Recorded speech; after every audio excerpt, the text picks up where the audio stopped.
মৰমৰ ছাত্ৰ-ছাত্ৰীসকল তোমালোক সকলোকে আমাৰ এই চেনেলটোলৈ পুনৰবাৰ স্বাগতম জনাইছো। আজিৰ এই ভিডিঅ'টিত ক্লাছ 7ৰ সমাজ বিজ্ঞানৰ 4 নম্বৰ পাঠ আমাৰ পৰিৱেশ এই পাঠটিৰ প্ৰশ্নোত্তৰখিনি কৰি দিবলৈ চেষ্টা কৰিম। ভিডিঅ'টি শেষলৈকে চাই থাকিবা। অনুশীলনীৰ 1 নম্বৰ প্ৰশ্নটো আছিল উত্তৰ দিয়া। ক নম্বৰ দিছিল পৰিৱেশ মানে কি? তোমালোকে এই প্ৰশ্নসমূহৰ উত্তৰ কিমান নম্বৰ পৃষ্ঠাত পাবা তোমালোকে নিজেই চাব পাৰিবা। উত্তৰসমূহ বিচাৰি এই পৃষ্ঠাসমূহৰ নাম্বাৰটো মই সাইডত তোমালোকৰ বাবে লিখি দিছো। যেনে চোৱা ক নম্বৰ দিছিল আমাক পৰিৱেশ মানে কি? এই প্ৰশ্নটোৰ উত্তৰ তোমালোকে কিতাপখনৰ 43 নম্বৰ পৃষ্ঠাত পাবা। এইখিনিত চোৱা দিয়া আছে যে আমাৰ চাৰিওফালে আমাক আৱৰি থকা ৰ'দ, বতাহ, বৰষুণ, নৈ, গছ-গছনি, জীৱ-জন্তু, চৰাই-চিৰিকটি, ঘৰ-দুৱাৰ, আলি-পদূলি, গাঁও, চহৰ আদি উপাদানবোৰ লগ হৈ যি এক অৱস্থাৰ সৃষ্টি কৰিছে সেয়াই পৰিৱেশ। এনেদৰে তোমালোকে লিখি ল'বা। ক নম্বৰটোৰ উত্তৰ তোমালোকে এনেদৰে লিখি ল'বা। ইয়াতো মই এবাৰ লিখি তোমালোকক দেখুৱাই দিছো যাতে তোমালোকৰ কোনো ধৰণৰ অসুবিধা নহয়। ঠিক আছে, নেক্সট চোৱা খ নম্বৰটো আমাক কি দিছিল যে পৰিৱেশ কেই প্ৰকাৰৰ আৰু কি উদাহৰণ দি লিখা। পৰিৱেশ কেই প্ৰকাৰৰ আছিল? পৰিৱেশ আছিলে 2 প্ৰকাৰৰ। সেয়া হৈছে প্ৰাকৃতিক পৰিৱেশ আৰু মানৱ সৃষ্ট পৰিৱেশ।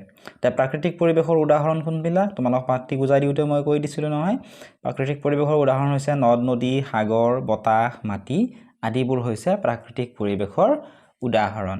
তোমালোকে তোমালোকৰ কিতাপখনৰ পৃষ্ঠা নম্বৰ 43, 44ত পাবা। এতিয়া আকৌ মানৱ সৃষ্ট পৰিৱেশৰ উদাহৰণ দিব দিছে। প্ৰাকৃতিক পৰিৱেশৰ মানে প্ৰকৃতিৰ পৰা নিজে পোৱা। ঠিক আছে, মানৱ সৃষ্ট উদাহৰণ হৈছে পথ, দলং, কল কাৰখানা আদি এইবিলাক মানুহে সৃষ্টি কৰি লোৱা। যেনে ৰাস্তাটোতো প্ৰাকৃতিক পৰিৱেশৰ উদাহৰণ হ'ব নোৱাৰে, গতিকে মানৱ সৃষ্ট পৰিৱেশৰ উদাহৰণ হ'ব পথ, দলং, নদীৰ ওপৰত থকা দলংখন, কল কাৰখানাবিলাক এইবিলাক হৈছে মানৱ সৃষ্ট পৰিৱেশৰ উদাহৰণ।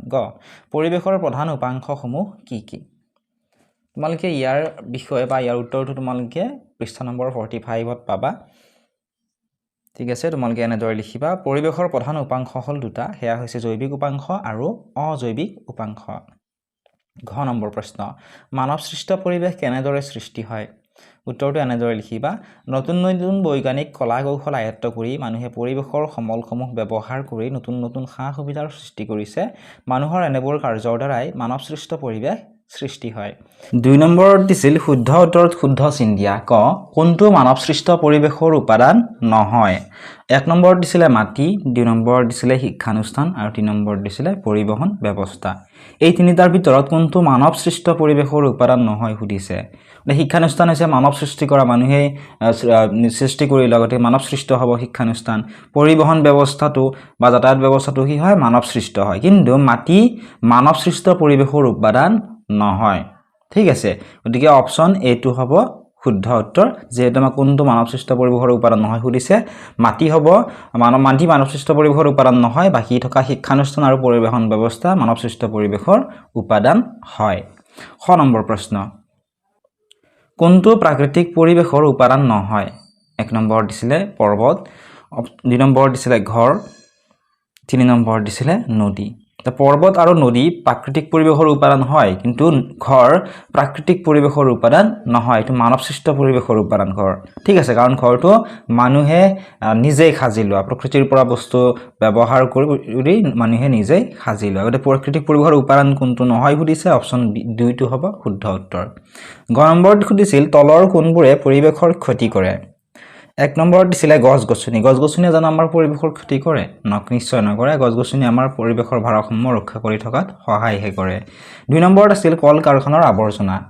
কল কাৰখানাৰ পৰা যিবিলাক আৱৰ্জনা আছে সেই আৱৰ্জনাবিলাকে পৰিৱেশৰ বিস্তৰ ক্ষতি সাধন কৰে, গতিকে এইটো শুদ্ধ হ'ব।